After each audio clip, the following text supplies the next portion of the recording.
Hello, everybody, and welcome to our very first off the record briefing. Thank you so much for joining me. Today, we're going to, of course, dive into some news, major headlines, and everything that is mentioned in today's news briefing that you are about to receive once we're done here in your emails. If you're not subscribed, please subscribe. It's absolutely free, there is no paywall, and you will get your full briefing. So, we're going to shortly dive into that. But then, most importantly, since this is our very first off the record briefing, we're going to focus on two subjects. And I want to bring up this cover here. First, we're going to talk about what's next after Project 2025 for America. Perhaps you have heard that Peter Thiel has conducted 4 secretive, semi-secretive, because some people post about it online, but lectures about Antichrist and his vision for who has to be leading America.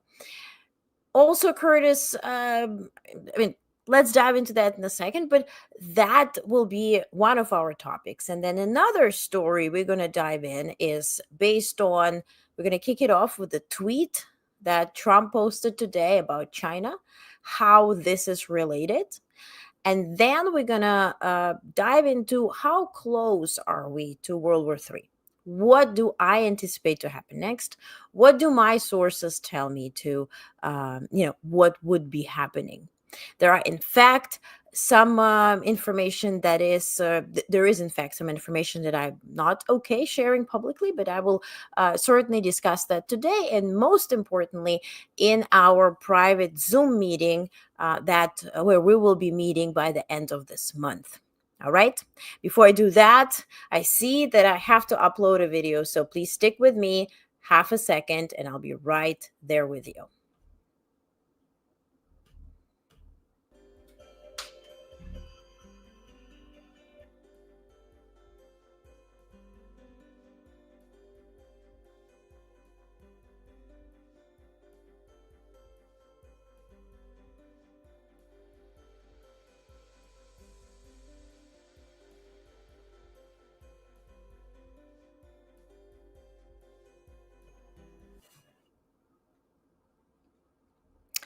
And I'm back. So first, to our news today.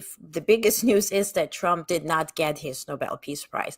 Regardless how he has campaigned for it, he has begged for it, he has talked about it so tremendously a lot with those bigly words about himself. But ultimately, the Swedish Nobel Prize Committee, but most importantly, the Norwegian one that was awarding today the winner, who turned out to be the shoulda, coulda, woulda winner of the Venezuela's election, Maria Corina Machado.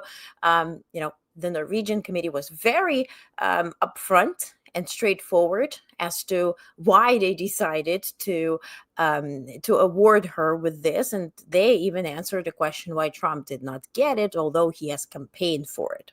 So first things first, this is Maria Corina Machado, Venezuelan opposition leader, former member of National Assembly and presidential candidate that has been awarded now the 2025 Nobel Peace Prize Award for her struggle against authoritarianism in Venezuela.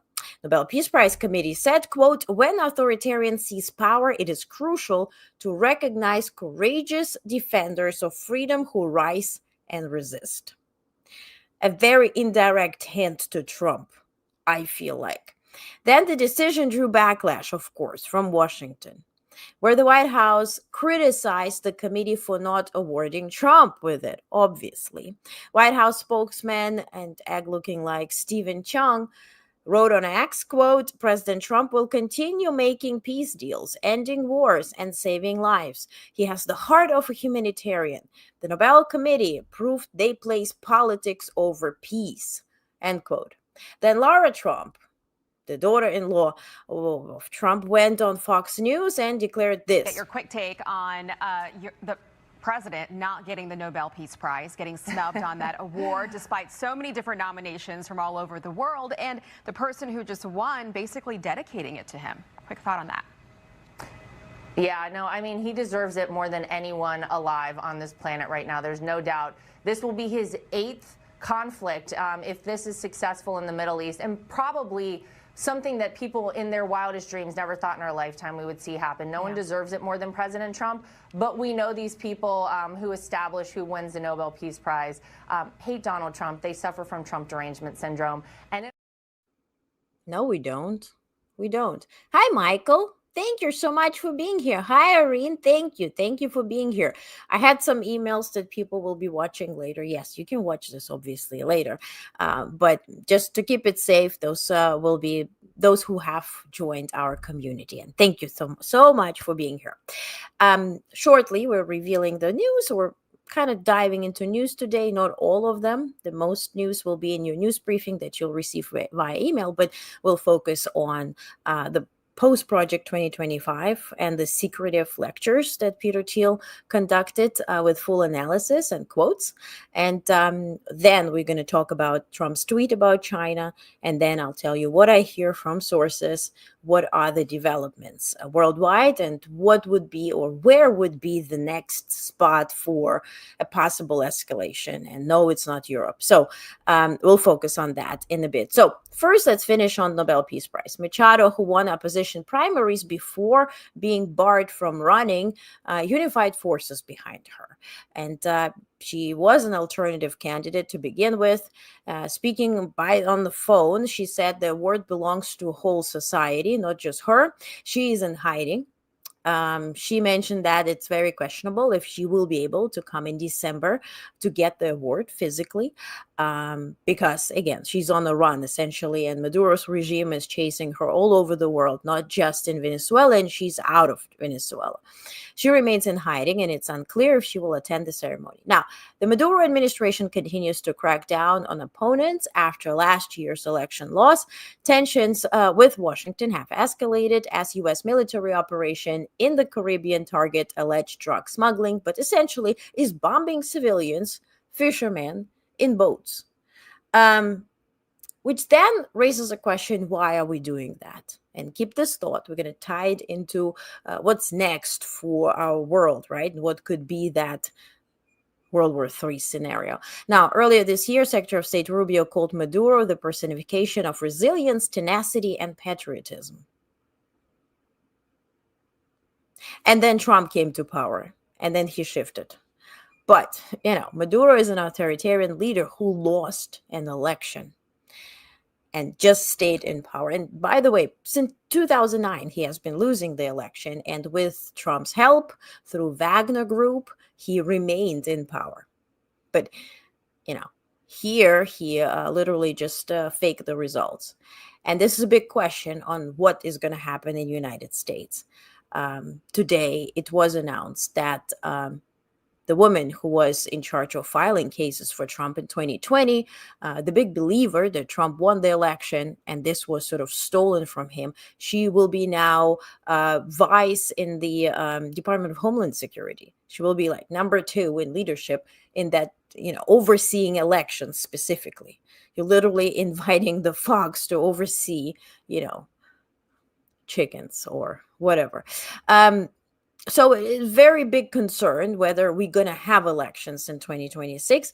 If we do, will they be presented to us such as elections in Moscow, in Russia altogether, in Venezuela, or Belarus, where they win, and they are humble enough to say, oh, I won, 98% of the vote, not 100, but still all of that is fabricated. Certainly they do have the tools this way, and also propaganda works, and you see the cult is just expanding in their acceptance of nonsense, to the point where, okay, today they were on alert, and I mean MAGA community was on alert because we're now welcoming Qatari Air Force in Idaho. And I have a readout on that too. We're going to dive deep into that, which is, again, connected with what's going to happen next, specifically with NATO bases.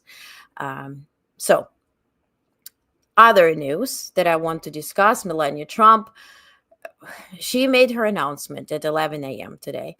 And that announcement, I'm going to give you a preview and I'm going to summarize it. Take a look.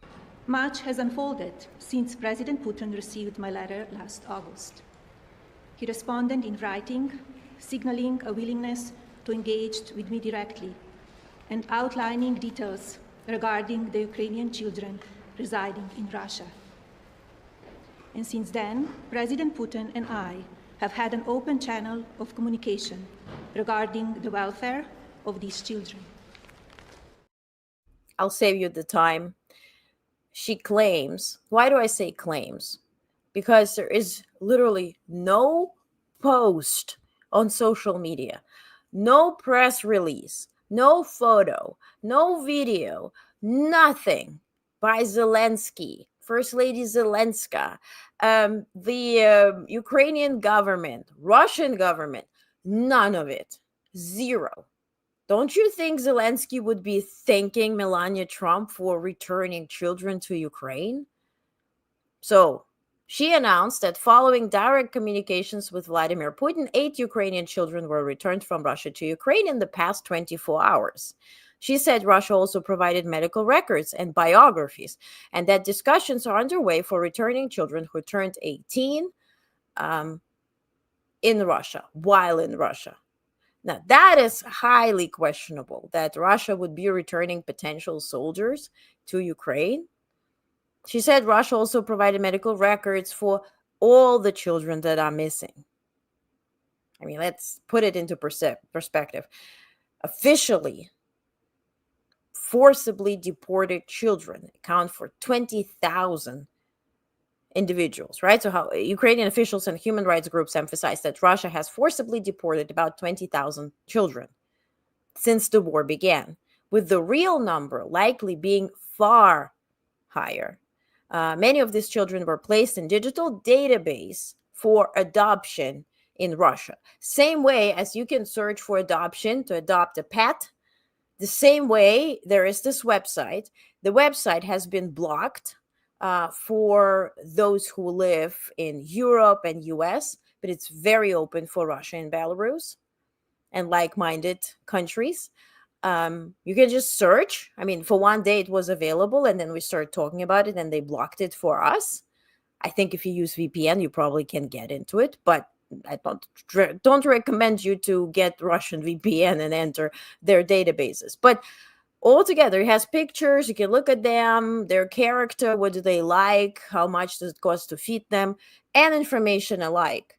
And all of that in that database. So claiming that she returned 8 children, where with so much praise that Zelensky offers Trump about anything and everything. Trump, thinks about tomahawks. Zelensky already thanks him. Trump thinks about Nobel Peace Prize. Zelensky says, I'm going to nominate you. And then she returned 8 children, and there's no mention whatsoever. Zero. Because lying to please Melania Trump or the White House is very dangerous for a president of Ukraine if you can't really account for those children. His behind will be on the line. You can't just go with the flow on everything. So I say claim. Seeing is believing. Obviously, I hope and pray that those kids and as many as 20,000 will return home, but let's call a thing a thing. Until we see it, let's treat it cautiously. As to Israel and Hamas deal, so officially they have entered ceasefire and hostage release agreement with details still unfolding. Truth be told, Trump has 20 steps. Yes, when they send us the press release, right, the White House, they put some 20 pages, literally 20 sentences. I think even 21.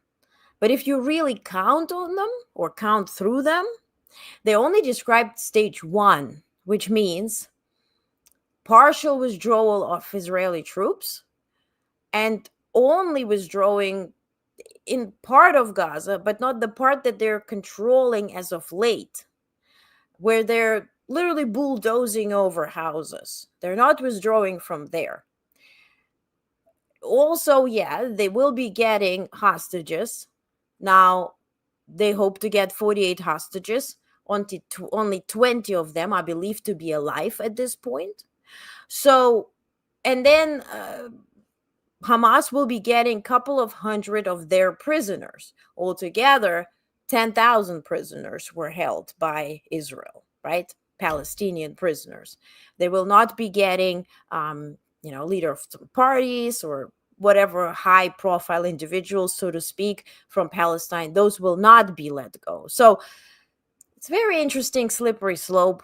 If you ask me, and again, we're here off the record, I think all of that talk was to somehow navigate the Nobel Peace Prize talks, even since actually the nominations closed in January. But today, Ukrainian media, from all media, said, well, but he now has great chances. Trump has great chances to get it next year. Because, in January, the nominations close. We're almost in November. So November, December, boom, we nominate him for the next one. And he has the best chances. And I do believe he's going to somehow manipulate to get it. Again, it all holds with, is there going to be a release? Because Hamas is gambling big time here.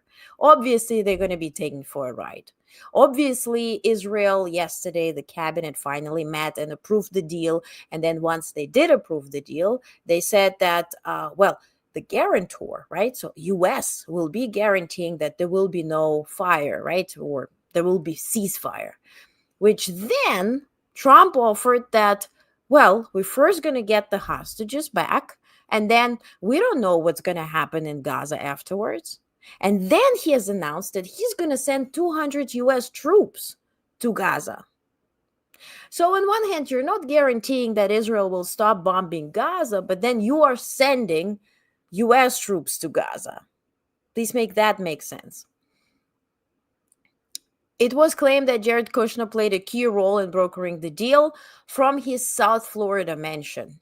But when the deal was announced, him and Witkoff traveled to Israel to record this specific video, praying at the wall. Take a look.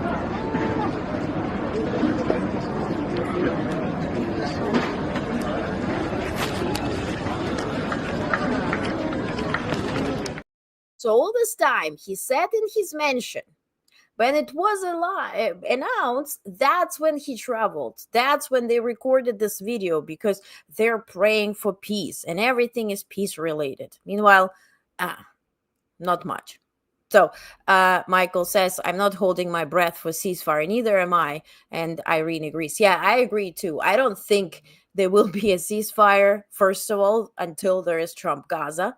I think altogether Trump Gaza will irritate the Middle East area or Middle Eastern area. Why? It's very much boosting the confidence of Israel to the point where Saudis are not going to like it. Most importantly, Iran is not going to like none of it.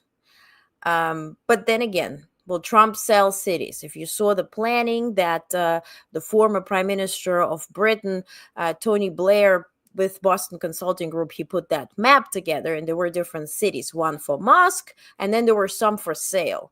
Now, if Saudis were going to get a city, you don't know what they're going to put into that city.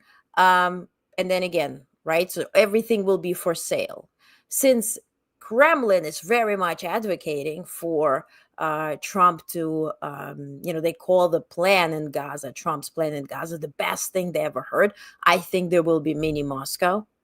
And then if you put all these people, right, you essentially sell them land to build whatever they want and monetize it in whatever, fashion possible. So he's occupying the land for Trump Gaza and then selling pieces to all those actors who at this point agree with each other. But what if they don't? Trump also relied on Putin today on the Nobel Peace Prize announcement. Putin Trump shared his video. I'm going to share the video with you. There are captions. It's 1 minute, 47 seconds. Please read the captions carefully. Trump shared it because the caption said that Putin said, essentially, too bad Trump didn't get it. And by the way, also Nobel Peace Prize has absolutely no value because he hinted that Obama got it. So, listen, has absolutely no value, which prompted Trump to share it with the caption, "Thank you, President Putin." But really, read the captions carefully. Вряд ли кто-нибудь из вас или из ваших зрителей и слушателей будет возражать. Вряд ли. Сейчас скажу, что имею в виду. Были случаи, когда комитет этот присуждал Нобелевскую премию мира людям, которые для мира ничего не сделали. И, на мой взгляд, этими решениями они нанесли огромный ущерб авторитету этой премии. Человек пришел, хороший, плохой, ему сразу там через месяц, через два, бум, за что? Да вообще ничего не сделал. Разве так работают, это же заслуги за какие-то наши. И поэтому авторитет, мне кажется, он в значительной степени утрачен. Но бог с ним, не мне судить, но достоин ли, недостоин действующий президент США Нобелевской премии, я не знаю. Но он реально много делает для того, чтобы разрешить такие сложные, десятилетиями длящиеся, годами, а то и десятилетиями длящиеся кризисы.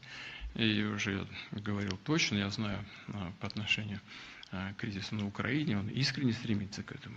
Чего-то там удалось, чего-то не удалось. Может быть, еще нам многое удастся сделать на основе договоренностей и обсуждений в Анкоридже. Но уж он точно старается, точно работает над этими вопросами.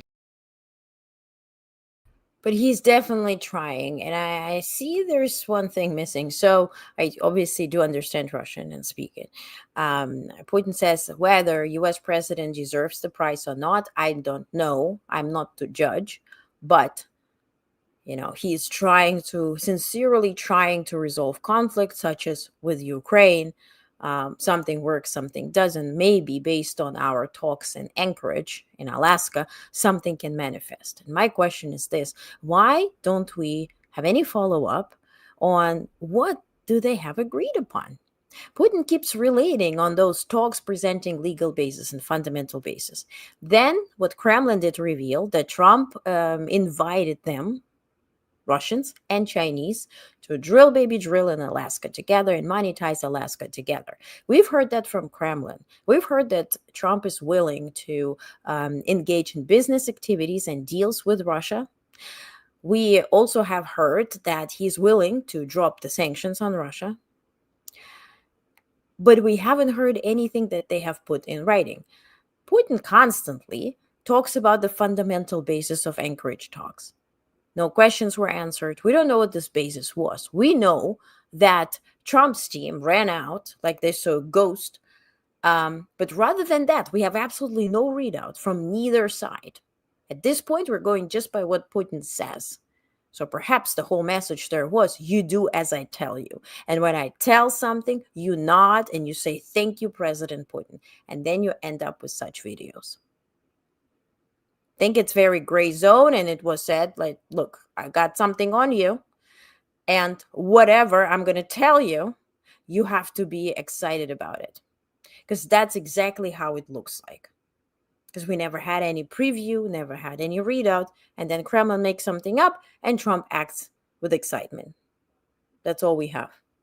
Now, back to Israel to finish this point. Hamas risks losing leverage for freeing hostages, while Netanyahu, who had promised total victory gains a political boost ahead of elections. And obviously, if Netanyahu can present to Israelis that, look, we're going to have literally America close to us, securing us from Iran, from all our enemies. Now, obviously, Netanyahu will win that election and stay endlessly in power. Trump, who pressured Israel after the strike on Qatar, is claiming credit for the deal and sees it as strengthening his case for future Nobel Peace Prize. Ceasefire on the ground. Israeli forces began withdrawing today, triggering 72-hour deadline for Hamas to release hostages. Thousands of displaced Gazans have started walking back north. And that is also a big issue. So people, obviously in such difficult circumstances, and I see it in Ukraine, people are driven by hope. And sometimes this hope is also blind and very naive. And they really want to return home, as much as Ukrainians want to return home. And so many return to Kharkiv and leave, and then they got bombed, and then they lose house, and then they lose, roof of their heads, over their heads. But it's all driven by sincere hope. You can't really judge it. That's all they know. And also, don't forget that Gazans are blocked from everywhere. Jordan doesn't want to have them. Egypt doesn't want to have them. So they go up and down within that very close proximity and area. And once Trump starts rolling the tanks, what's with my eye? Rolling the tanks over the cities, then all they will have to do is apply for jobs at Trump Gaza. So, as to Ukraine, this is something that is really going underreported or not reported at all.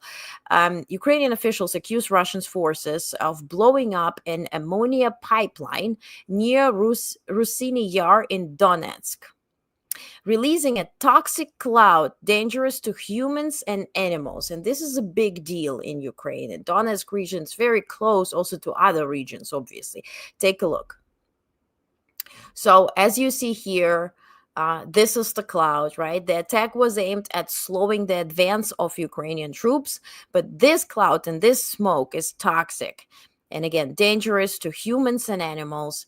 They can't cross it. This has spread. This was yesterday. By today, it has spread, obviously, due to winds and all this kind of weather-related issues. But this is a very big deal, and it's causing a big deal in Ukraine. Not reported whatsoever. Of course, Kiev today was under attack for many hours. Today, meaning as we slept. This was their early morning. But altogether, Russians are trying different tactics, forbidden tactics, because they can't win fairly. And that is the main takeaway. And let's keep that in mind once we discuss what's next. Then nationally, though, Trump is okay. Let's bypass China because I'm going to talk about so nationally, government shutdown extends also into next week. This has been announced with Trump threatening permanent cuts to Democrat programs. White House has begun layoffs across federal agencies, and unemployment claims rose last week. Today, the OMB has officially. Office of Budget Management, yes, OBM, have announced that they are now officially firing federal staff. Obviously, it's not going to include the essential employees, such as the control towers and TSA, but they started playing those videos by the dock shooting. Now our head of Homeland Security. And in that video, all dolled up, she's telling all the passengers that this is Democrats' fault and that you're in line, that your flight will be delayed or, God forbid, canceled. This is all their fault. And so they're preparing a very long-standing campaign. And from what I hear and from what I understand, this will be very long-standing. And meanwhile, their whole point was, and this is according to those who are close to Peter Thiel, that the idea was to, of course, dominate Congress, right, and Senate and the House of Representatives by having the majority and passing some certain things, then using the idea of National Security Act to impose tariffs and essentially give Trump the sole power to decide upon those tariffs. But now what they refer to, they just want to unplug it because it's done what they wanted to do. And now it's just better to unplug it and just let it be. Because in this case, he can roll over and just rule the way he wants to. And then with Peter, sponsored by Peter Thiel, but certainly with Stephen Miller, with this Watt guy, the the head of, or the creator of Project 2025, they are finalizing what's within Project 2025, which is first 180 days, ending on providing the president with absolute power. And so this shutdown is part of it. And from what I hear from their side, they're not willing to move anywhere close to plugging it back in, meaning the Congress. Now, as a result, air traffic delays. We have 13,000 controllers and 50,000 TSA officers who are working unpaid. It's being touted that they will be partially paid for the time that they worked before the shutdown started, but the time being off the shutdown will be unpaid. And then also the Duffy, Secretary of Transportation, he said that, well, you will be unpaid, but if you don't show up to work, we're going to sue you. And we start arresting people. So now we're just threatening people who are unpaid doing, this God's work navigating airplanes safely and entire air traffic. And now we're threatening them. As to courts, they're pushing back. A judge blocked Trump's deployment of National Guard troops in Chicago, though other states may see deployments continue.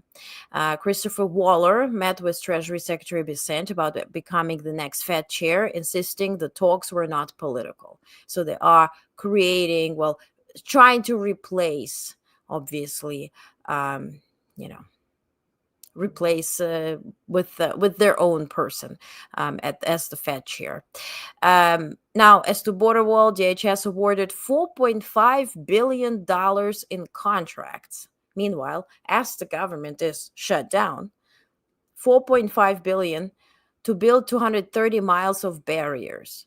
As to markets and economy, federal data on crops and exports has gone dark due to the shutdown. BLS is recalling some furloughed workers to release inflation data. They still want to release it. Now, as to corporate moves, on a lighter note, Wendy's has launched Project Fresh. It's like a turnaround plan. Disney hikes ticket prices 5% at Disney World and 8.7% at Disneyland. Netflix introduces co-op TV games like Tetris and Pictionary. Tesla is under fresh investigation for 58 FSD traffic violations. And FCC announced that U.S. retailers removed millions of illegal Chinese electronics listings that are prohibited since of recent. And noted is also flood insurance halted with shutdown, and Trump continues removing black officials from his administration. And this was, by the way, conducted the study, independent study by Watchdog, that all they do is really tracking federal employees and the data, right? The age, the gender, and of course race. And so what they see that those federal firings are mostly affecting people of color. In this very predominantly white administration, which together with the picture yesterday that I shared, where Trump is seen, putting this Arc de Triomphe or whatever, he plans to build it by the summer of next year for the 250th anniversary of the United States. Very Hitler-esque, caring about race, caring about cleansing of whatever, and putting this. But from what I feel is, and from what I see, what he's lacking is strategy. He is really motivated by self-praise, by, watching a movie about Hitler and saying, I can do that. That could be me. Instead of diving into strategy and building some, because he's copying North Korea, he's copying Russia, he's copying Germany in that period. But where is that logic? And his logic is not there. But the logic is with Stephen Miller and the Project 2025. That's what I feel. Okay, let's check some comments. Michael says, you would think the disruption in air travel would turn some Republicans' heads and make them think. Yeah, Michael, but also I think that would actually activate the business community, right? Because all this Deltas and American Airlines, whatever, what if, God forbid, there is an accident? What it will cost them? And they don't give a, obviously, rat's behind about, many things, but money. And what it will cost them in shares Just remember 9/11 and what it resulted in, right? Hence, it caused those conspiracy theories. Did somebody know? So they started, selling the shares right prior to the terror attacks, right? But I mean, why don't they get the money together and pay the TSA and the control towers, most importantly, right? Irene says, my hope is this partisan propaganda DHS videos might be helpful in reminding people the government is shut down with Republican president, Republican majorities, and House Senate control. And my thing is, why is not DNC buying same ads at the same airports? And even if they don't allow you to put the ads right where you go through TSA, put them all over airports, in the cafeterias and the cafes and the restaurants. Put them out. I mean, there are a lot of ways to advertise it. You don't even need a video. Put a picture and say Trump's fault, right where you look for arrivals and departures. I just think you can definitely play their game. Two people can play the game, not Democrats, and this DHS message will backfire. I'm hoping logical, not reactionary response. Yeah, and I mean, some of them will be. What I hope for is that the noise that we hear, like today I posted a video of Nobel Peace Prize, and the people are all affected and reacting emotionally and whatever. I think there are more people who think clearly, but they're quieter. And now they're also getting scared partially to even voice their opinion. So in that regard, yeah, probably they will see it for propaganda that it is, what it will result in. Because it takes one blogger with 1 million followers to put that video up and say, look, that's what it is, right? And meanwhile, you're going to have 100 other people who thought clearly, but they didn't share it. And I think because we're so carefully placed in these propaganda bubbles, that's what's affecting us, I think. On a good note, Denmark announced $27.4 billion investment to strengthen a billion crown, which is way lower, $4.26 billion investment to strengthen its military presence in the Arctic, a move aimed to countering increasing Russian and Chinese activity in the region. The plan includes the purchase of 16 new F-35 fighter jets from the U.S. that U.S. will be controlling, where they're going to fly, so same old, but they want to increase their capabilities to protect Greenland, strategic location that has drawn U.S. criticism for lacking adequate defense infrastructure. Very ironic, because you also try to invade it and take it, and then you say, well, it lacks defense infrastructure. From whom? From you? And of course, Trump is using this as a notion to start protecting Greenland because it's unprotected. Now, let us own you, so I will protect you. Sounds like a rapist would say something to their victim. In France, their appeals court rejected an appeal of one of 51 men convicted in brutal rape of Giselle Pellico, adding 1 year to his prison sentence.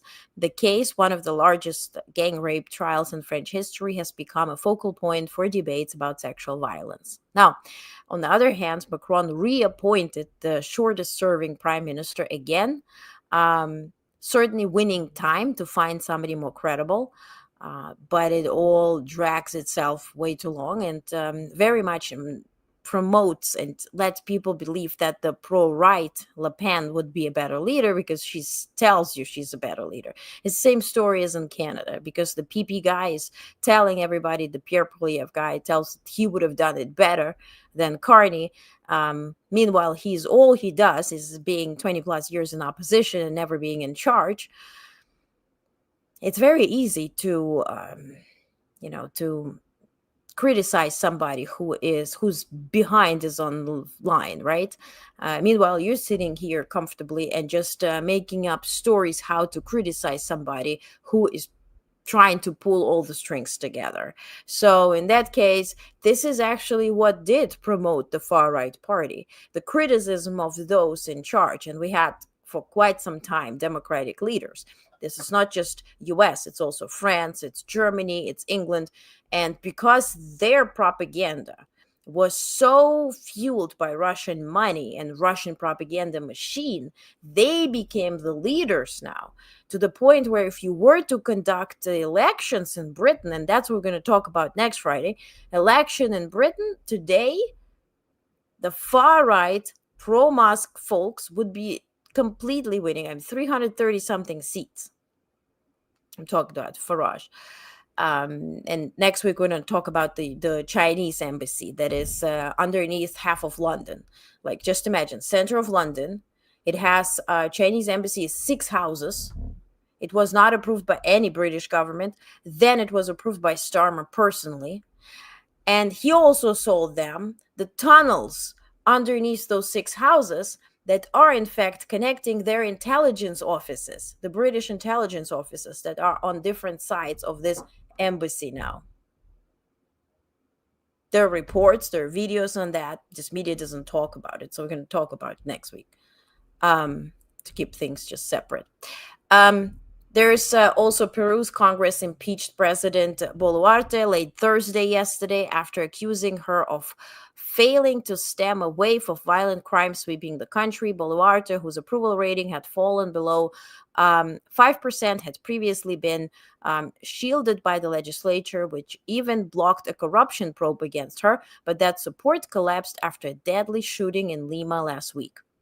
As to Canada, Canadian Prime Minister Carney raised the prospect of reviving the Keystone XL pipeline during Oval Office talks with Trump this week, part of a broader discussion aimed at easing trade tensions and strengthening North American energy security. The pipeline, canceled in 2021 under Biden, would carry crude oil from Alberta to U.S. refineries, and its revival could mark a significant shift in energy policy amid rising global demand and supply chain disruption. So Canada is very much going into this pro-Trump drill baby drill direction.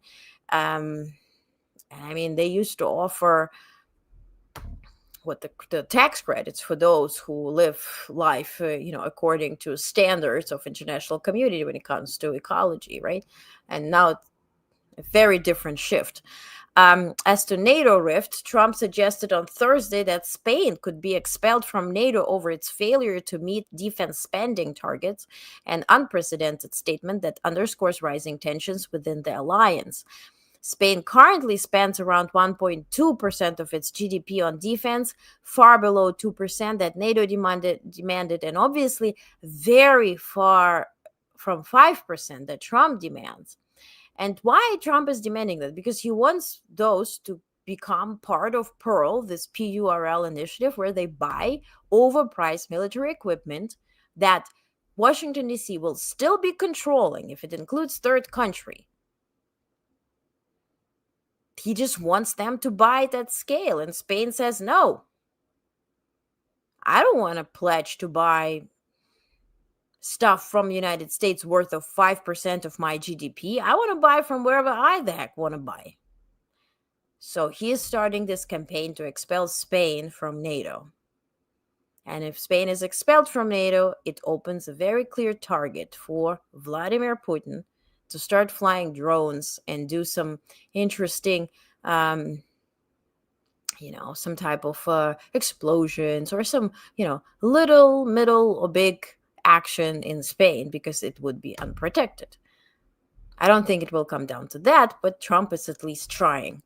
Now, Ukraine and Finland are deep in security ties. Yesterday, the president of Finland, Stubb, was at the Oval Office. But today he held a phone call with Zelensky to coordinate security guarantees, Arctic cooperation, and ongoing Russian aggression. Zelensky thanked Finland for its steadfast support. Leaders also discussed preparations for UN General Assembly resolution condemning the abduction of Ukrainian children and cooperation within the Coalition of the Willing, a diplomatic grouping expected to intensify efforts to support Ukraine in the coming month. And that's all that Zelensky said today on Ukrainian children, which really raises my own eyebrows, both of them, about Melania Trump's announcements. I mean, she was in direct talks with Putin. She's communicating with him directly. She freed 8 kids, but nobody knew about that. Neither Ukraine nor probably those children that are alleged. And also list names, show pictures, right? So much so as White House is trying to, seek PR out of every single move. Here, you don't have that material, right? To boost it, to hug them, to fly to Ukraine and meet them. Yeah, so very questionable. Irene says, great points. Losing dollars makes corporations act, and putting billboards up in airports, DHS message appropriate, right? I mean, it would be just something, but I think people are so paralyzed into meeting the moment. Just, we acting by the rules. There are no rules. Just understand there are no rules. The election in 2026, if there will be an election, it will be compromised. How do you want to combat it? That's the question at this point. And yes, this tiny things like billboards and this and that, it does work because people are still listening. Once we become numb, that's when we get into, the story of full-blown fascism.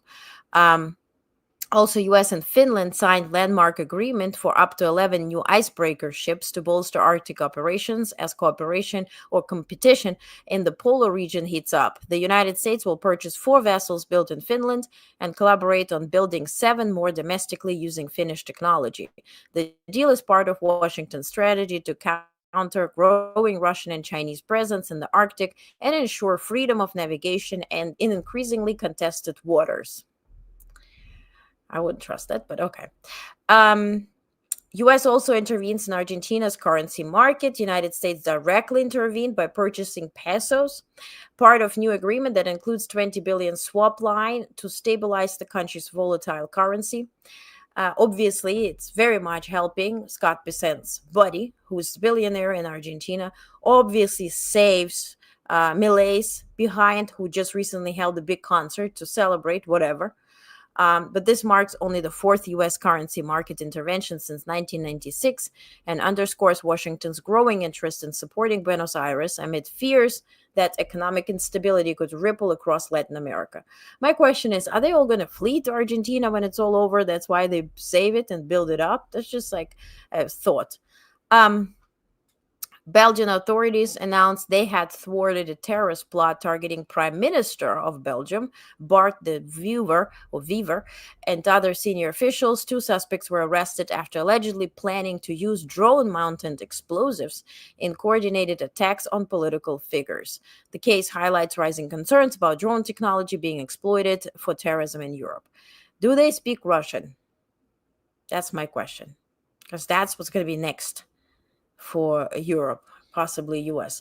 Now, Japan's Komeito party withdrew from its governing coalition with the ruling Liberal Party, complicating new elected LDP leader Takaichi Sanai's bid to become Japan's first female prime minister. Komeito cited concerns over the misuse of political slush funds, and its departure means that the LDP will now need to seek new partners to form a government. Lastly, there's an earthquake in Philippines. 7.4 magnitude earthquake struck the southeastern coast of the Philippines today, sending thousands fleeing into the streets. China announced it will impose new port fees on U.S.-owned ships. Starting next week, mirroring a similar policy introduced by DC earlier this year. So it's tit for tat. It's not what Trump is announcing that, Xi Jinping just woke up and chose violence. No, Trump chose violence starting April 1st with tariffs and these type of limitations for ships arriving at ports. Now, both governments say the measures are aimed at bolstering domestic shipbuilding industries, but analysts warn that escalation could disrupt global trade. Beijing claims the U.S. fees violate bilateral maritime agreements, while Washington argues they are necessary to protect American shipping jobs and competitiveness, which is very contradictory. Before we go into the subject I announced, let's do a bit of a deep dive into this Qatar Air Force base, right? Is it an Air Force base? Is it not? What is it? So why Qatar is getting an Air Force base in Idaho? U.S. Department of Defense has approved plans for Qatari Emiri Air Force facility to be built on American soil, marking new phase in strategic relationship between Washington and Doha. Doha that did give Trump the plane. The decision announced Friday by Defense Secretary Hexas signals deepening military and diplomatic cooperation with the Gulf state that has become a key mediator in some of the world's most complex conflicts, which is essentially making sure Hamas bends over. That's all. That's what Qatar did. They also gifted the plane. Now they're getting piece of our land to build their own Air Force base. Now, speaking at joint press conference celebrating the signing and the ceasefire deal, Hacks has confirmed the US and Qatar would significantly expand their military partnership. Quote, no one other than Trump could have achieved the peace, which we believe will be a lasting peace in Gaza, and Qatar played substantial role from the beginning. I'm also proud that today we're announcing we're signing a letter of acceptance to build Qatari Amiri Air Force facility at the Mountain Home Air Base in Idaho. The new facility will host Qatari F-15 fighter jets and pilots, designed to boost combined training, interoperability, and combat readiness between the two nations. Hexas described the project as a next step in partnership that has already proven crucial to U.S. diplomatic efforts. However, Pentagon has yet to announce a timeline for the construction of operational launch of the facility. In short, this is, we give you Trump Gaza, you give us Air Force Base on your land. Now, think broadly, what does this mean? Cut out the diplomacy meets defense. If we cut out the bullshit, it means Qataris have access to our mainland. And now they're our friends. They gifted the plane. They negotiated all around and probably convinced Saudi Arabia. They convinced even Iran to give Trump Gaza. Let him build all this. Let him sell us cities. Maybe we can just buy it from him later on. Maybe we can kick him out at some point. At some point, he's not going to live forever.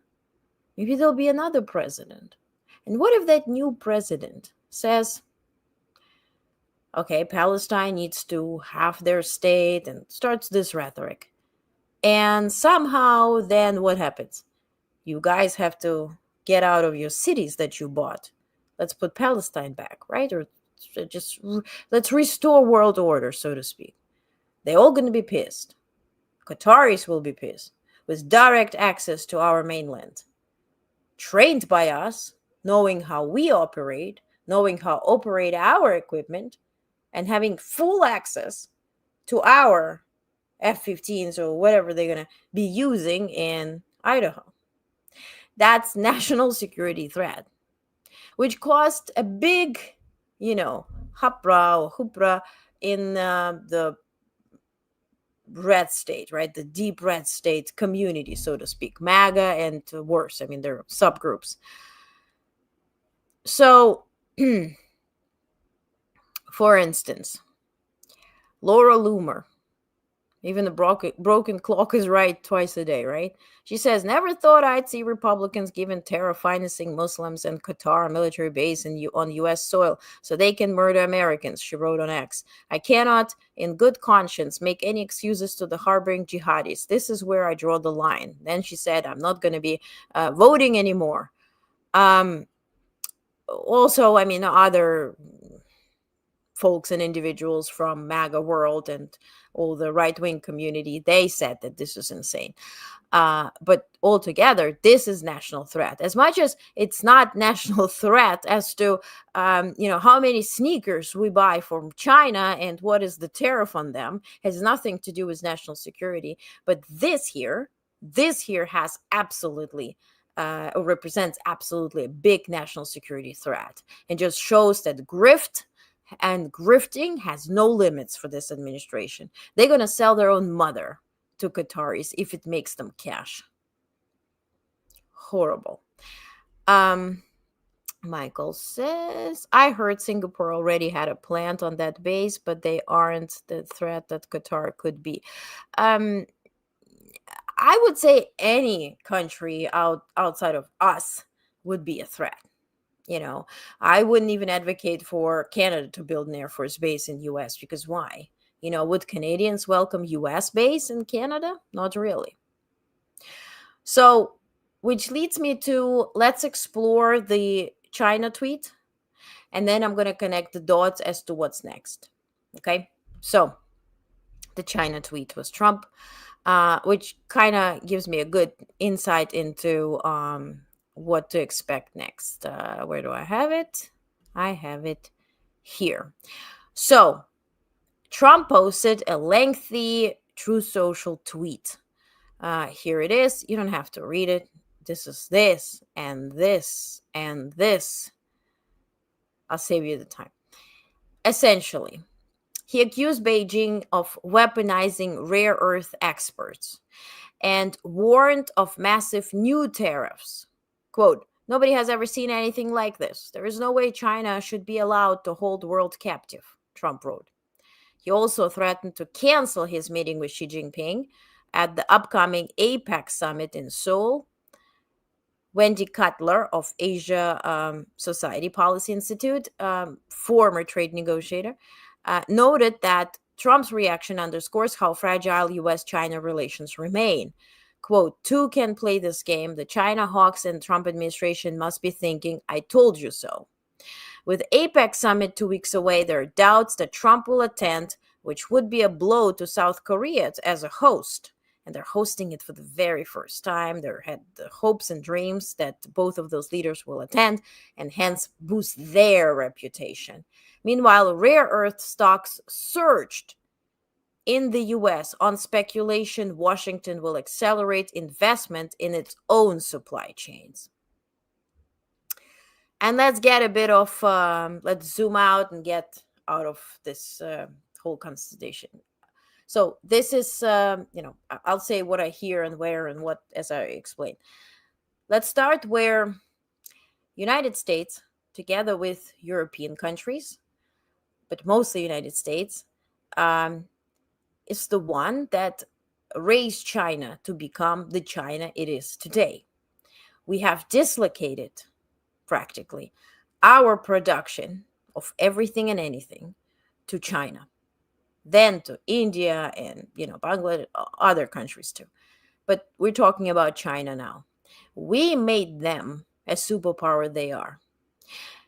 In addition from providing jobs, not so well-paid jobs there, so we can buy cheaper, import cheaper, add markup and sell here, and then we have overflow of Chinese goods. The biggest, 3 words used in the world is not "I love you," is "made in China." Right? For a reason. This joke exists, but it's just partially a joke. Most of it is truth.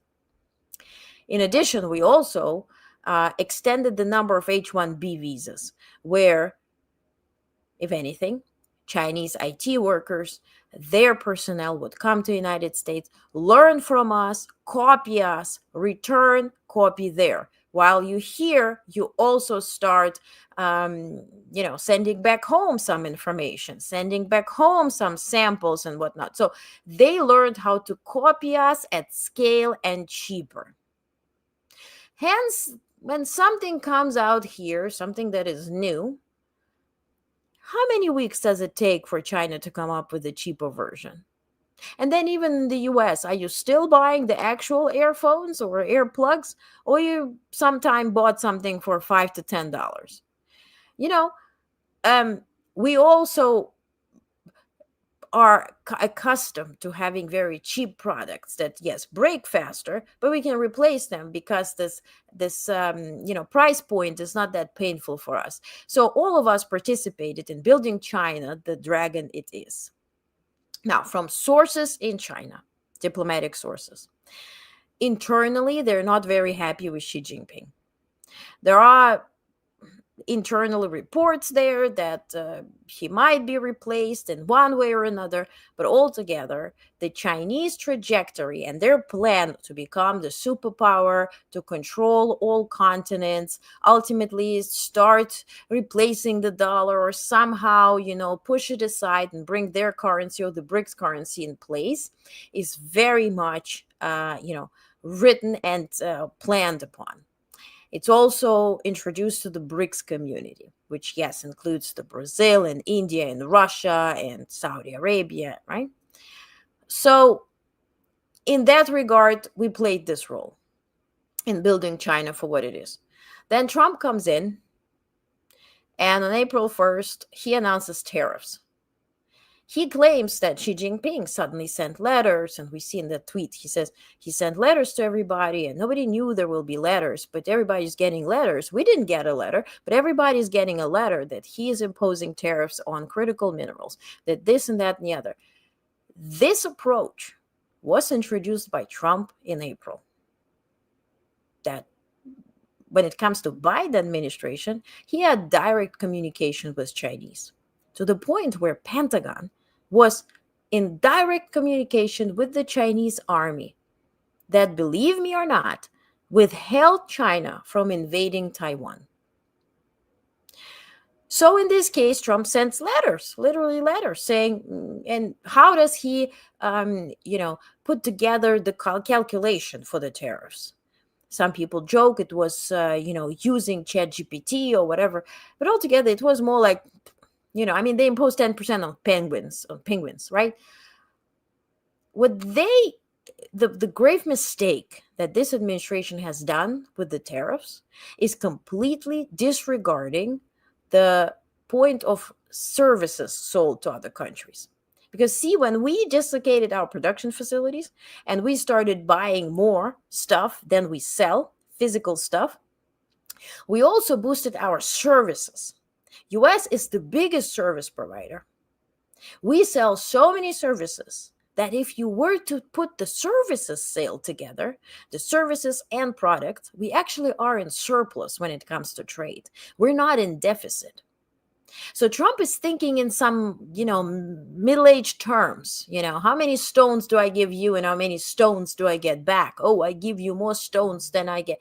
But if you think about services, our software and services altogether, we sell way more than we buy, which, by the way, balances our trade, cash flows, so to speak, into a surplus.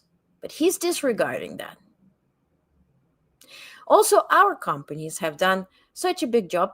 Have you ever called a doctor or some, hotline and there's somebody with a heavy accent speaking to you? Because those jobs cost, dime on a dollar. Like somebody can work for $10 an hour, which in US you won't find somebody who will be answering phones and chats 24/7 for you for this price, but they will. We outsource this. How is it possible for them to fulfill our needs and fulfill the duties of such jobs? Is because we provide the software for it. It's because we have the services. Now, so when he imposed those tariffs, he disregarded the sale of services, which was a grave mistake, because that completely led to misrepresentation of our trade scenario and balance or imbalance, right? The cash flow is completely misrepresented at that point. And China is playing a long game. They always say we were here hundreds of years ago. We will be here later. We were here before the US. We will be here after US, regardless who our leader is. We keep on marching forward. We are the dragon, blah, blah, blah, right? When he met Xi Jinping with Modi, he said, elephant, India, and dragon, China have to unite together because so much was given to America. And America is just a little, flick in the history of the world and universe and all that talk, right? So altogether, now, China, obviously, from what I know, again, from diplomatic sources, Putin planned to invade Ukraine before COVID-19. COVID did postpone it. because for him to send troops into Ukraine while there is a pandemic, they will die not from bullets, but from COVID physically. So that postponed the invasion. Hence the comment from Merkel that Baltic states and Poland didn't want to negotiate because they had COVID fatigue and Zoom fatigue and all this bullshit. She perfectly knows that this was planned prior to that. How do we know? Because he dragged physically tanks and troops from the Asian part of Russia. You know how long it takes to drag a tank to Ukrainian border? Years. And those troop constellations and everything, I mean, that was very clear what he's about to do. COVID postponed it. They were literally, sitting at the border trying to survive it. And the borders were closed during COVID. So that kind of, also helped Putin to boost his resources and gave him a bit more time. And it came from Xi Jinping, do something in Europe. Look, obviously everybody knew that Putin's he's fixated on the idea of reuniting Soviet Union, expanding Russian territory. He really thinks in those terms that he has to go into the Rus, idea. He has to unite Ukraine and Russia and all those countries, and he owns them. That's his fixation. And so when he shared this with Xi Jinping said, you have to wait until the Olympic Games are over. As you may recall, before the invasion of Ukraine, Xi Jinping welcomed Putin in Beijing. Olympic Games were there, and Putin was instructed to wait until the games are over. He waited and invaded Ukraine right after, right? And Xi Jinping said, well, do your thing. If anything, you can count on me. Like you send some little guy, like you were the group, and you're like, hey, go get some water, whatever. We'll be here for you, with you. And if he gets beaten up, you're like, okay, then I have to decide what I'm going to do, right? So, this is the Russian strategy. When the field is mined by Ukrainians, they send a guy to run around, somebody who's new to the army, and where the guy blows up, they know, or the guys blow up, they know where the mines are. So that's the Chinese rhetoric with Putin. And so, yeah, he gets into this doo-doo. He gets stuck. He spends years and million plus troops on acquiring 1-2% of Ukraine, maybe 3%, but it goes back and forth. Ukraine then starts the Kursk invasion. So this becomes a war. Before it was an invasion. Once the war crosses a border, or once conflict crosses the border, it becomes a war. So the Kursk incursion made this a war. And he gets in a bigger doo-doo. Prigozhin gets in, he marches on Moscow, he gets executed in air and all that stuff. And Wagner is being shipped to Belarus, later shipped to Africa, causing a big doo-doo in Africa currently, right? And ultimately gets beaten up by Africans. But Putin is stuck, and so he starts asking for help from North Korea, from Iran, from China. What do they get in return? Intelligence to build up their nuclear ability. And that's what brought the Iranian capabilities very much forward at scale. And that's what Biden knew. When I spoke with Sullivan, for instance, former national security advisor, their idea was to let the bear bleed. Russia is stuck in Ukraine. They're spending, they have sanctions. They're spending, their economy is tanking. The bear is bleeding. So the bear won't go any further. This was Biden's approach, right? And hence they were very, giving Ukraine aid drop by drop to keep the conflict afloat. Very unfair to Ukraine, I must say, with all my love and respect to Biden and his administration. But that was the strategy. You can decide whether it's good or not, but that's what it was. So Trump comes in, and Trump is a useful tool by Putin. And this is where Putin becomes more useful to Xi Jinping, because now Xi Jinping used Putin to destabilize Europe. Now he can use Putin to start infecting US and what's going to happen with the United States, because Putin has something on Trump. Certainly he's controlling him. Xi Jinping does not. Xi Jinping doesn't want to meet with Trump. Same as Putin doesn't want to meet with Zelensky. There's a whole point of equality, and I'm going to meet you only when I'm in a position to dictate to you my norms, and all you can do is act with excitement, right? Think about that meeting in Anchorage with Putin and Trump. Putin was the dominant one, although they met on our soil, literally American airbase. But Xi Jinping starts using Putin to control Trump. And so we see what is happening. Sanctions dropping, thinking about collaboration. Xi Jinping pitches to Putin, hey, with Alaska, you want to have the trade access to the Arctic. You want to close the circle of trade in the Arctic. We need that goddamn Canada here. So how about you pitch the clown to start, something. Maybe you can collaborate in Alaska. He likes money. Let's give him some money. So we start drilling in Alaska. To start drilling in Alaska, guess what? China will have to have access to Alaska. How that's going to happen? Through Arctic. So yeah, and then Putin gives idea to Trump about deportations. You should cleanse your country the way I cleanse my country. Who's flying deported people out of United States? NORAD that is overseeing the Arctic. Arctic is now open. So you see where it's going. And Putin is very useful for Xi Jinping. But what has shifted? After Anchorage, they met at the BRICS. Remember, Putin was, went to China, was, his whole body language was like, oh, Ukrainians are bombing us. Then he's holding hands with Modi and all this. He's being all this. But after Anchorage meeting, and after some time, he becomes emboldened. Meaning that he's now managed to provoke Trump to start this whole shit show with Venezuela. I had the idea, now I got it confirmed from insider sources that yes, the idea of, hey, let's tackle Venezuela, let's scare the shit out of him, came from Putin. And Putin then came in as mediator and managed to sign this 10-year agreement with Venezuela that can be extended for indefinite time, where he can use their resources, their troops, any capabilities for the war in Europe. Same story is now with Cuba. Cuba is also, I reported yesterday that they can bring missiles from Russia, yada, yada. They're sending already 25,000 troops to Ukraine. So at this point, Putin, through Trump, is getting into our part of the world. Now he's very close to US. He's in Latin America.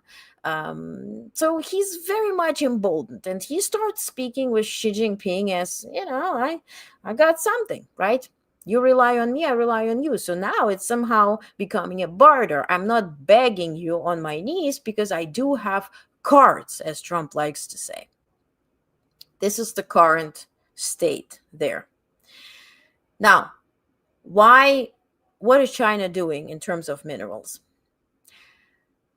Remember, I had the conversation with Senior National Security Advisor of Taiwan. He said, don't forget one thing. China is using AI to control its own people and to invade countries. There's just two objects or two intentions behind their AI. It's nothing to boost their productivity and become the leader and blah, blah, blah. They have two very clear intentions for this project. Because of sanctions with US, because of the chip production, inside US and shifting to US, because of Taiwan being very progressive, China wants to dominate. For them, deservingly so. The point of AI, which is connected to minerals, to chips, to that type of trade, is very much connected to their national security. They have wrote it down that national security is dependent on our ability to control AI market, to control our citizens, and to invade and infect other countries. So when they will present their case to WTO that they are imposing tariffs now, WTO will say, you're right. Green light, go ahead. When US presents the case, they will say, you cuckoo. That doesn't work. It has nothing to do with your security. But for China, it does. Next question was Taiwan.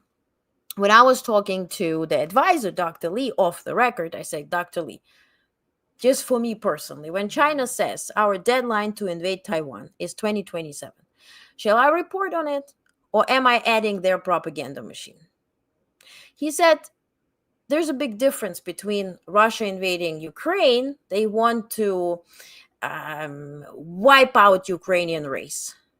They want to cleanse the rubbish. They know Ukrainians are the original Russians, the Rus, right? The Volodymyr became the first Christian, and everything started in Kiev. They want to get away from, like, they want your people to go extinct, and so they can own it and claim it theirs. When it comes to China and Taiwan, they need to own it. They can't destroy it. For them, which is now part of their national security advisory, is to annex Taiwan and get it in the way that it is right now. They want to own the chip production. They need it for their national security. So the tariffs and anything Trump does right now and will do with increased tariffs, with all this rhetoric and the shit show that he's running, he's pushing China closer and closer to get Taiwan. Who's going to defend Taiwan? Europe is not going to defend Taiwan. US will. Dr. Lee says, off the record, we 100% rely on US. If US tells us you don't have our back, we will have to negotiate with China. To the point where at this point they took all their documents on all the valuables and historical artifacts. They moved it out of Taiwan already for storage. So when they're occupied, at least they can maintain their history. And when at some point they're free, they can rebuild. But altogether, he says this is a point of when, not if. And so what China may start doing, and this is, let's stop right here. Let's talk about Europe, right? So when we talk about what would be the World War III, right? They say it started in Ukraine, it's a little bit fire, right? But as with Hitler, right? We say, well, the war started 1939. But what was Hitler doing before 1939? He became elected leader. He didn't, march on Berlin. He was elected, democratically elected leader. And before 1939, he wasn't playing with toys and, riding bike. He was invading countries. He was planting the seeds. Then the World War II started in 1939. But before that, you have to see what he did, which very much resembles the United States at this point. But altogether, for Europe, and this, again, based on sources, diplomats, my talks in the UN, I was on the meetings with diplomats, closed meetings, close to press meetings. I haven't even been to the press, whatever, they had like a tent in the garden 1 mile away from UN HQ. I was in the meetings. Stop introduced himself to me, and it was very interesting and kind of weird too. But altogether, what is happening in Europe? In Europe, Russia is managing to show that Europe altogether is impotent. They are, yes, democratic. They lack simple jurisdiction that allows them to defend themselves one by one. They are very much reliant on the United States, which is then controlled through Putin's influence. Very much also will be limited through China's influence, because that's when we're going to start, sitting on our asses, because the economy is going to tank, also thanks to Trump and his internal policy. And Europe at this point completely misunderstands what's going on inside the United States. If you ask them, they still talk about, they're going to be election 2026 and 2028 and blah, blah, blah. They completely fail to understand what is going inside the United States, to the point of leaders of the countries have no idea what's happening inside the United States. They don't care. I don't know. They have the perception. They don't understand our executive orders. They don't see what is happening inside. And that is a big problem, because that makes Europe still reliant on the United States in this major way. So Putin is showing that Europe is impotent. They're not going to be fighting because they lack capabilities, and the capabilities are in the US, and I control US because I can buy Trump's interest in my trade with me rather than defending Europe.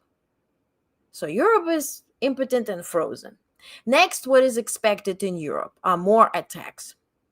Attacks such as Putin is not going to march into countries. First, annexing, the blocking access to the Baltic states. If this is blocked, Europe will just, the NATO, call it obsolete at this point because they're going to be scared to move right, left, or center. How they will do it, whether they're going to put the troops there, whether they're going to do a targeted nuclear attack, there are different versions among the diplomats. But if they do cut Latvia, Lithuania, altogether the Baltic states, then that's a very, first of all, they cut access to the water, but altogether that will very much damage NATO. But altogether, there will be attacks. So first, there are drones. Then there will be drones that will be targeting critical facilities, energy facilities,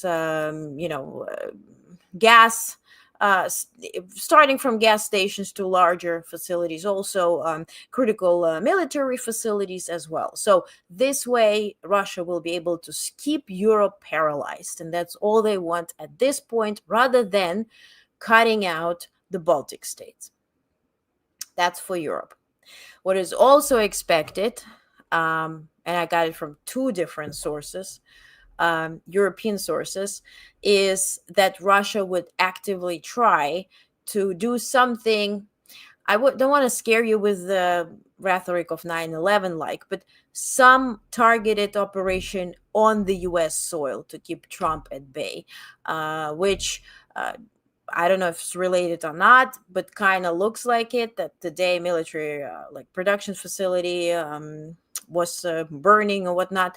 But altogether, they will be trying to target our military facilities with targeted attacks. That is what expected by the European national security community, that this will expand to our part. Whether this will be executed from Venezuela, whether it will be executed from Cuba, but in some way, this is what happens. Also, China could do the same thing if we were to try to protect Taiwan. With Taiwan, Trump announced that they need to spend 10% of their GDP buying military equipment from US. Taiwan is not able right now to spend 10% of their entire GDP on buying stuff from US. Unless this happens, Trump says, I don't have your back, which again pushes Taiwan more towards China, as much as they hate it. But the problem is that what China can start doing is exercises around Taiwan, more of them. Russia could do exercises with Cuba near US. We can have targeted attacks on US mainland. We can have targeted attacks on troops. Altogether, the idea is, from the China side, using Putin to show that Europe is impotent and frozen, and US with Trump leadership is impotent and frozen. It's not going to do anything to us. So to put the long story short, the next conflict that is expected from Ukrainian national security community, from European national security community, would be, aside from the different types of mini attacks, or you can call it major attacks, but not invasions. The major thing is expected in Asia, because at this point, China has been provoked as to they need Taiwan physically. They also can go in terms of South Korea and that part. If they manage to annex Taiwan, North Korea is unhinged to get South Korea. Nobody's going to protect them there.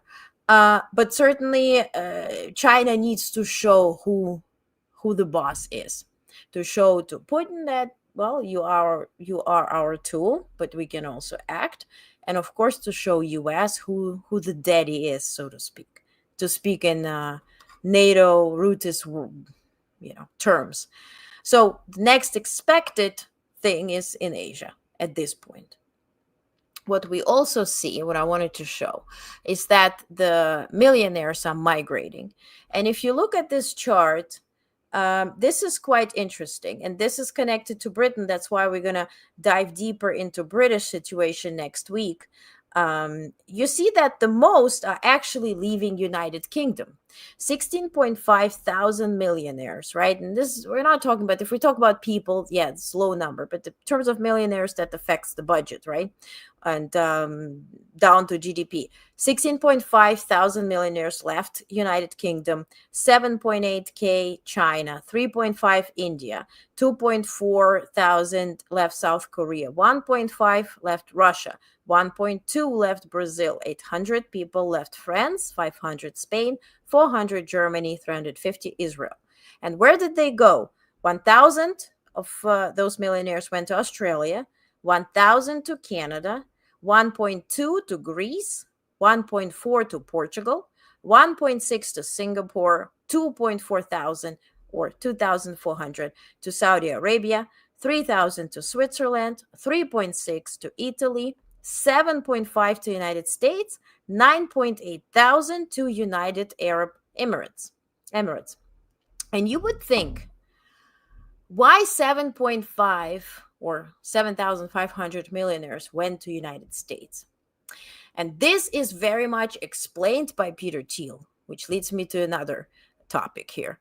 To cut it short, during Trump administration, they had a new ruling where everybody, I mean, I have an LLC, so I had to fill it out, had to fill out with your passport copy as to where are your assets, where do you get the money, who's your main sponsor, and all of this, to keep that transparent. Perhaps you have an LLC and you filled this out. And then Trump came to power and this was all diminished to the point where they fired the entire department who handled this. So the billionaires, or those millionaires, billionaires, are attracted to US because first, you don't have to disclose where your funds are, where do you have them from, and who do you deal with, because a lot of them are shadow companies. In Europe, you have to do it. Everywhere else, you have to do it. In US, you don't. You're only, per Peter Thiel, screwed if you are United States citizen, because then you're subject to US taxation and right and approach as to you have to deal with the government, right? Because US companies have to do the pilgrimage to Washington DC and cash in, so they will have favorable treatment. But if you get this golden Trump card, that is your safety net. You're not a citizen, but you're also not asked about any of your doings and whereabouts. So this is what has attracted them for this point. My question is, who likes living in a country where you have troops stationed, where people are being detained on the street? I understand that Saudi Arabia comes with all their set of rules, but I mean, police is not dragging people on the street. Who likes, this type of vibe, so to speak? So we'll see how this progresses. But to Peter Thiel, I know this is long, but I'll be done soon. So Peter Thiel had 4 secretive lectures. From all we know is that some boys who were invited posted this stuff on X, for instance. Here, all these guys have very tiny followings, like this guy, some entrepreneur. On the left, the tiny guy is Peter Thiel. And he got $200 from Peter Thiel, and so he posted about it. And those were 4 lectures. Only invited people could attend. This was over a few weeks. And then the readout was only given to selected reporters, reporters from Reuters, The Guardian, and Washington Post. And I managed to get the readout from these lectures. To preview, then there was also an audio recording to compare readout to recording. And yes, it was the right thing. So everything is legitimate here. I mean, and altogether, he's nuts. Completely nuts. But there are some very interesting takeaways because he's head of Palantir, that the program on which Pentagon runs 100%, And by the way, we talked about China and AI, but also our Pentagon is running on AI now. They're trying to install AI planted by Palantir, controlled by Palantir, but software comes from China. That's why yesterday when I reported that former Air Force person who's now working for business industry said that we're not protected at all because we use the software of Chinese that is can be controlled by Beijing any single time, any time, literally, because it's not verified. We don't have our own software. And Palantir is the facilitator of this, plus the facilitator of the system that is then stored by Oracle, where they will collect data on us, like who we voted for, our, all our data and IRS and everything that's in our Social Security and all that stuff. So whatever Doge got, that goes to Palantir and is stored by Oracle. So long but interesting, informative. Hi, Maggie. Thank you. Thank you so much for being here. This is long, I know, but I just want to kind of share it because I don't want every day because people will say, oh, you're fear mongering. No, it's facts. I keep it here. You would like to hear it, please do. But, okay, so to Peter Thiel. So those 4 lectures were all for Antichrist movement. Tech billionaire, I summarized, so I'll read it out. Tech billionaire Thiel delivered series of 4 private lectures to San Francisco tech elites, framing global politics, technology, and power in explicitly apocalyptic terms. Transcripts of the talks, authenticated by multiple major outlets and reporters, reveal a worldview mixing theology, accelerationist ideology, and self-serving speculation. Thiel repeatedly claimed that the Antichrist will present himself with the message of peace and safety, and specifically that he will want a Nobel Peace Prize. Certainly, he says, of course, there are a lot of people who are wannabe Antichrist, want peace and safety, definitely wants Nobel Peace Prize, would give his soul for that, no question about it, says Thiel. The remark is notable given Trump is repeatedly stating that he needs Nobel Peace Prize. But according to Wall Street Journal, Trump has been fixated on the prize and has launched a full-on campaign to win it. Now, Thiel argued that the Antichrist will rise to power quickly, emphasizing velocity as a defining characteristic. The Bible says, he goes, that one man will take over the entire world. He only has one lifetime to do that. How on earth can he achieve that? Then he cites Bill Gates as an example of rapid ascent, becoming billionaire at 31, and linked the concept to Silicon Valley's move fast and break things culture and the race to build godlike AI systems. Thiel then claims that a global infrastructure of financial surveillance and taxation built over the last 25 years is part of this Antichrist system. By the way, Larry Fink, the BlackRock, is part of this. Thiel's quote, an incredible machinery of tax treaties, financial surveillance, and sanctions architecture has been constructed. The Patriot Act, Swiss banking secrecy has been massively eroded. We have the extensive FinCEN architecture to police you. He also admitted that Silicon Valley is complicit in building this machinery. Quote, San Francisco has slowly won out over New York and simply become the other center of power. I was working at PayPal and at the time trying to build the technology to evade these policies. PayPal has more good than bad. In some ways, it got co-opted and new things needed to be built like Bitcoin and Tether, unquote. Then he talks about who could be that Antichrist. Essentially, they are positioning Vance as the next Antichrist. I mean, I cut it short. Thiel speculated the Antichrist will be youthful conqueror, possibly rising to power before age 33. Then he talks about Christ being 33 and 3 months at time of his death, and Buddha and Alexander the Great, all this. But then he says that 33 is actually today 66 is former 33, so it gets into this shit. But when asked about Trump, if he could be Antichrist, Thiel said, I'll give you a hearing if you believe in a sincere, rational, well-seasoned way and are willing to make the argument that Trump is Antichrist. A spokesperson later clarified that Thiel does not personally believe that Trump is an antichrist. Then Thiel identified centralized governments, tax agencies, and tech regulations as antichrist adjacent. He also named Greta Thunberg and AI critics Nick Bostrom and Lisa Yudkowsky as possible agents of Antichrist. Authorities from multiple Christian denominations have stated that Thiel's views are not deemed compatible with conventional Christian beliefs, said Yudkowsky. Thiel argued that the faith is less important than understanding. We don't need belief in God. We don't need belief in the Bible. We need knowledge of God, knowledge of the Bible. Christ is a type of man, a type of healer, a type of king. He concluded by suggesting that evangelizing tech elites in San Francisco could be more important than traditional missionary work. Quote, perhaps whatever you're doing here in San Francisco is more important than everything everybody's doing in Christian work in the rest of the world combined. Altogether.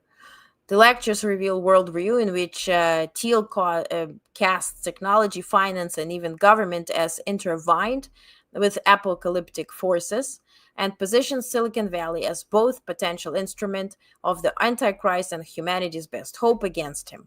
The result is contradictory narrative that blends theology and ideology. All this crap aside, I mean, all of this is just like out of nutcase. What he essentially states is that US should have never separated from Great Britain. And if Great Britain is reformed to become the right-wing Great Britain, that it's being at scale reformed right now, then US has to fall under the Great Britain. And him and his agents, allegedly, per him, his statements, have brought it up in London when Trump was meeting with King Charles. And this was part of the discussion at that fancy dinner that those people did attend. I wasn't there.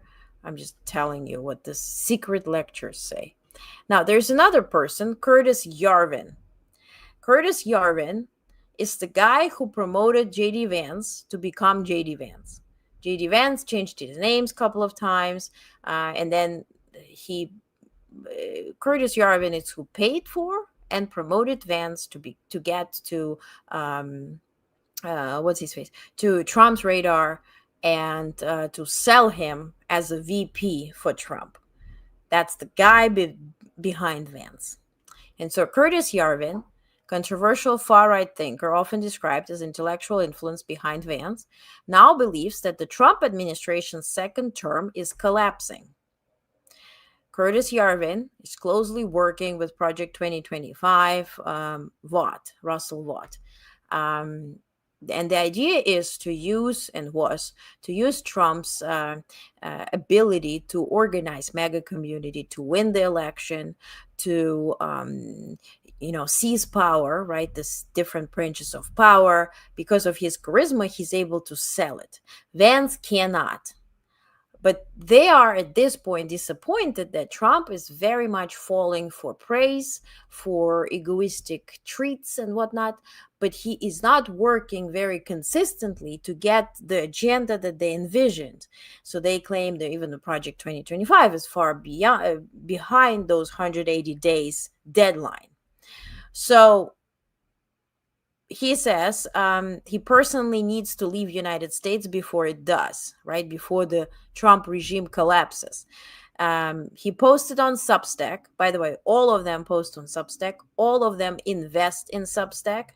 So Barry Weiss, now head editor of CBS, became prominent through Substack, was the first financed by the investors of Axe on Substack. Substack became popular, but also got this AI features, video features because of that investment. So for that reason, just be careful. Quote from Yarvin: the second Trump revolution, like the first, is failing. It is failing because it deserves to fail. It is failing because it spends all the time patting itself on the back. It is failing because its true mission, which neither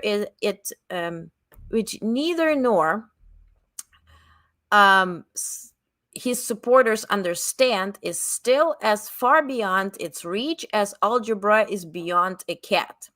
Because the vengeance meted out after its failure will dwarf the vengeance after 2020, I feel that I personally have to start thinking realistically about how to flee the country. Everyone else in a similar position should have 2029 plan as well.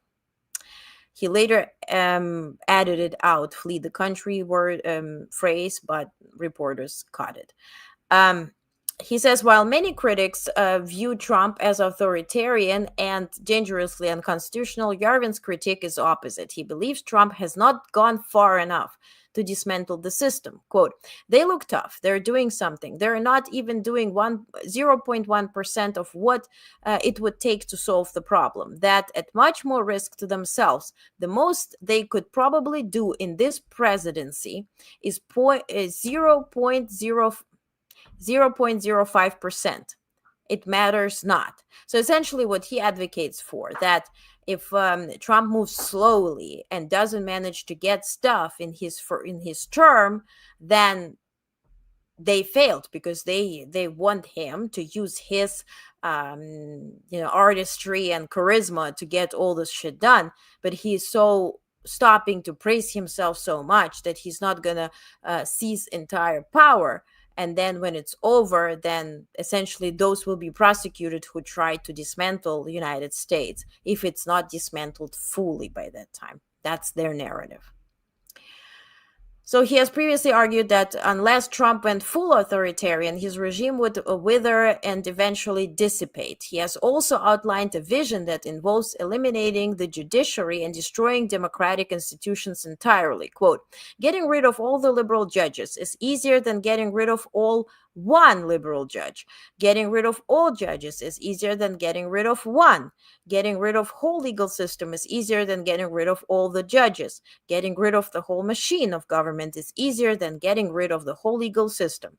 Getting rid of whole philosophy of government is easier than getting rid of whole machine of government.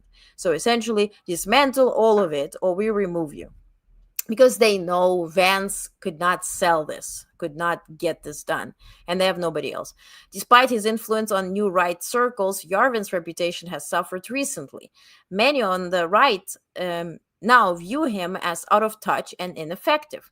Right-wing strategist Chris Rufo criticized him harshly. Quote, one of the problems with Curtis, you eventually discover, is that he's high on his own supply. He imagines himself as greater than American founders, Reagan, Musk, but he hasn't founded a new nation or become president or tallied any real-world political wins. Rufo compared Yarvin to Berkeley professor who burned out on acid in 1960s, and described his work as complex of demoralization, resentment, and hubris. Even figures like Richard Hanania have mocked him publicly, while Twitter user James Madlock quipped, seeing Curtis Yarvin tweet is like if you watch a horror movie that sets up the mysterious evil villain, and then at the end, it's just Ulf. So Yarvin's worldview has always been deeply anti-democratic. He has argued that the United States is a historical mistake and that the world would have been better off if England had won an American Revolution. He advocates for dismantling democracy and replacing it with CEO monarchy model. Now, however, even he seems to believe that the far-right project he inspired is doomed. He warned that democratic victory or loss of Congress could trigger massive retribution against Trump's allies, a prospect that has left him openly discussing plans to leave the country before 29. The irony is stark. One of the most radical critics of democracy now fears his endurance, and is plotting his escape from it. Where he might go remains unknown. Possibilities are Dubai, Russia, or Kazakhstan have been floated.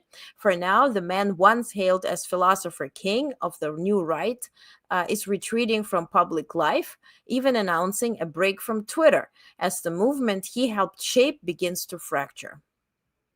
And that's the good note. So all this, I mean, the world is going to shit. Sorry to announce it. But what we can do here, it works. It's like the big bully who keeps bullying you at school until mama shows up and tell him where to put it. And and suddenly he starts, protecting the victim, that form of victim. They, first of all, they had, I think, first of all, they're all nuts. Everybody has a different clinical case, and all of them belong to an institution rather than politics or business or our streets, to be, to be fair. But they're disorganized because they don't have strategy. That's where I began today, with Trump, with these clowns. They don't have strategy, like Hitler, Xi Jinping, Kim Jong-un, and all of them.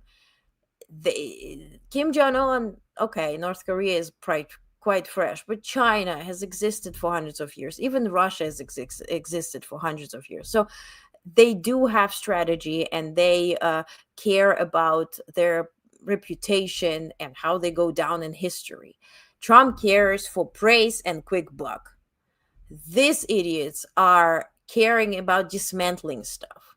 So if you make it, and why, let's talk about why they failed to achieve what they want.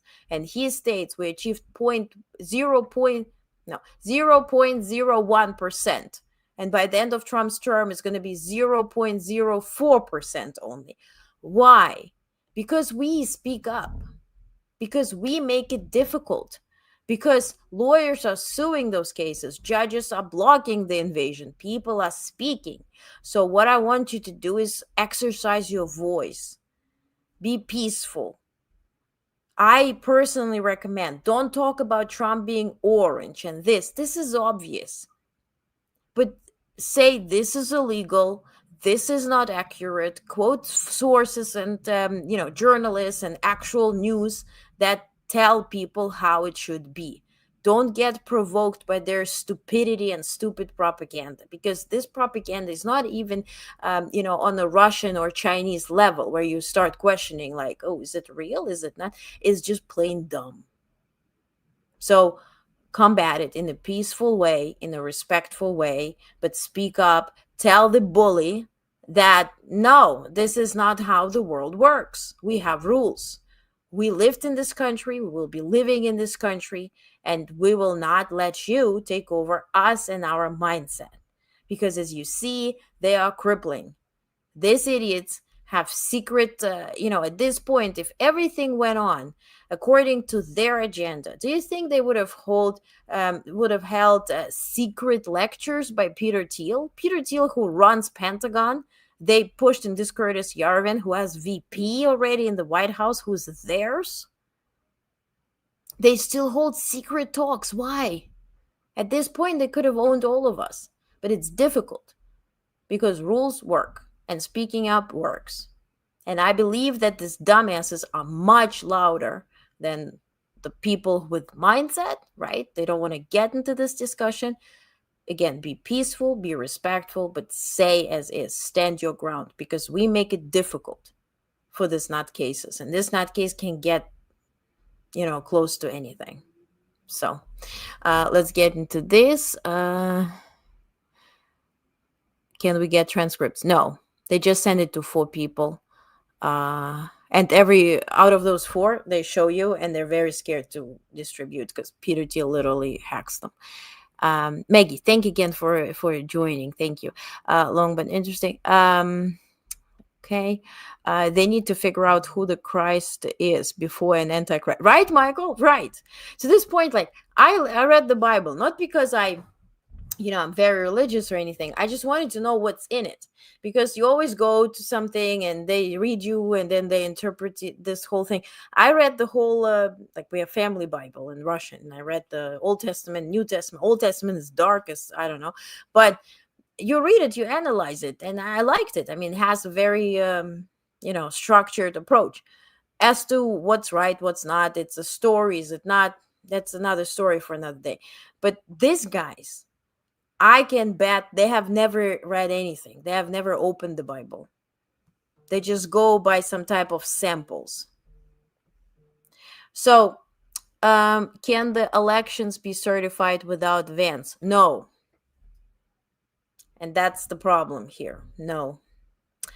Maggie says, great, Yarvin wants to destroy us and then leave us broken. Exactly. Vance could definitely not do what Trump has done. He has negative charisma, if that's a thing. Exactly, that's a thing, I guess. Trump's old and his mind is not sharp. They have no one to replace. Right, literally nobody. I think who could be, and that's today in one discussion, I said maybe Barron. But Barron, what? You need to wait 20 years for Barron to be even eligible. Lawyers are doing God's work now. Yes. And Lena says, you just described why we listen to you. Facts work. Thank you, Irene. Thank you. On this note, I'll let you go. It's 1 hour, 49 minutes, too long. Next week, again, we're going to dive into the British situation. Why? Because it matters.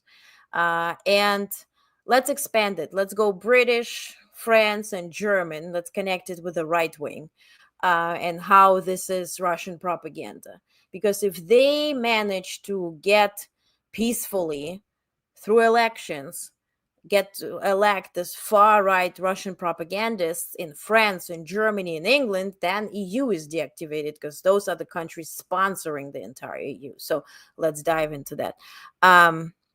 Thank you, Maggie. Thank you. I'm glad you're subscribed. I'm so glad you're subscribed. Thank you. Thank you so much. And then last Friday of this month, by the way, next week we're gonna go live around 6 because I'll be flying that day. Land around 4, so at 6 we'll be safe. And so next Friday 6, okay, it's one time.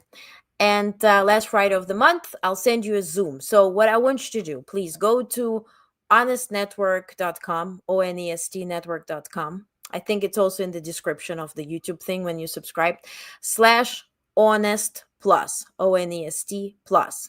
I'll put it here. There's a form. Give me your email address because YouTube doesn't, so I can give you you the Zoom invite to our meeting, and then I'm going to invite some people who are subscribed on Substack so we can have a discussion. You can ask questions in that form. You can submit questions prior so I can prepare and get some information for you. And on Zoom, we're going to talk about what's going to happen to NATO next. I don't want to bother you at this point, but delegations who did the pilgrimage to Washington, D.C., the EU delegations, I spoke with diplomats and they showed me documents for future. So we're going to discuss that. Okay? Alrighty. Thank you again. Thank you for being here. I appreciate you. It was long, but I hope it was useful. All right. Thank you, guys. Have a peaceful evening and a peaceful weekend. And I see everyone with the open broadcast on Monday at 5 p.m. All right? Have a peaceful night. Thank you.